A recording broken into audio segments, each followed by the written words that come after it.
खरं तर आजचा जो विषय आहे याच्यावर मला देखील विश्वास नाहीये, पण एका भाजपच्या नवनिर्वाचित जिल्हा परिषद सदस्यांनी मला घरी बोलून हा विषय सांगितला, अक्षरशः चहा पाजून सांगितला, म्हणून तुमच्या समोर मांडतोय.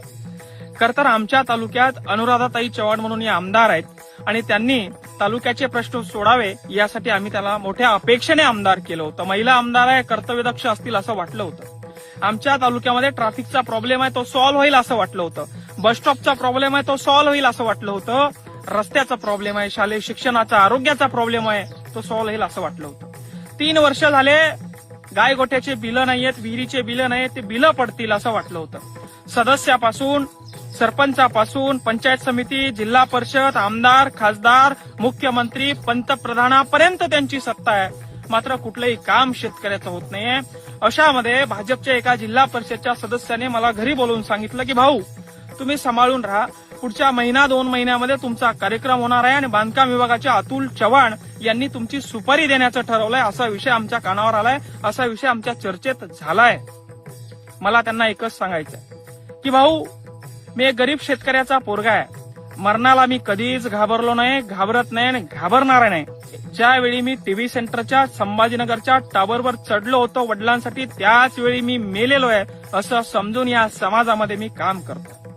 मी ऑलरेडी अगोदरच दाखवून दिलंय, सांगितलंय तुम्हाला की हम छावा के बछड़े हैं, मौत के घुंगरू पैरों में बांध कर हम घुमते. तुमच्या अशा फोकल धमक्यांना आम्ही घाबरणारे नाहीयेत.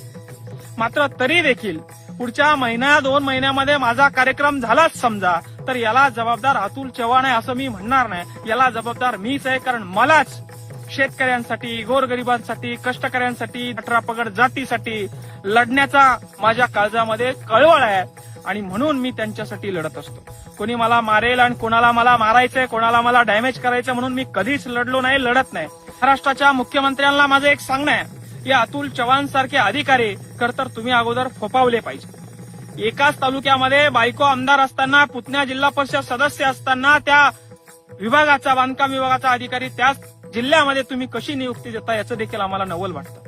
सर्वात अगोदर मुख्यमंत्र्यांनी या अतुल चव्हाणची बदली या छत्रपती संभाजीनगर या ठिकाणाहून करावी आणि त्यानंतर यांनी जे जे काही कारनामे केलेले आहेत आता यांचा काउंटडाऊन सुरू झालेला आहे. हे आमच्या नादाला लागलेले, आम्हाला खेटलेले, आम्ही नंगाट आहे, आम्ही विकार आहे. आमच्याकडे हरवण्यासारखं, आमच्याकडे गमावण्यासारखं काही नाही. मात्र तुम्ही काचाच्या घरात राहतात आणि आता तुम्ही दिलीच आहे सुपारी तर तुमचे पैसे देखील व्हायला जायला नको. आणि म्हणून या ठिकाणी इथून पुढे तुमचा काउंटडाऊन सुरू झालेला आहे. या अतुल चव्हाणने खाल्लेला 1-1 रुपया, या अतुल चव्हाणने केलेला 1-1 रुपयाचा भ्रष्टाचार उघडा पाडण्याचं काम या ठिकाणी आम्ही आता करणार आहोत.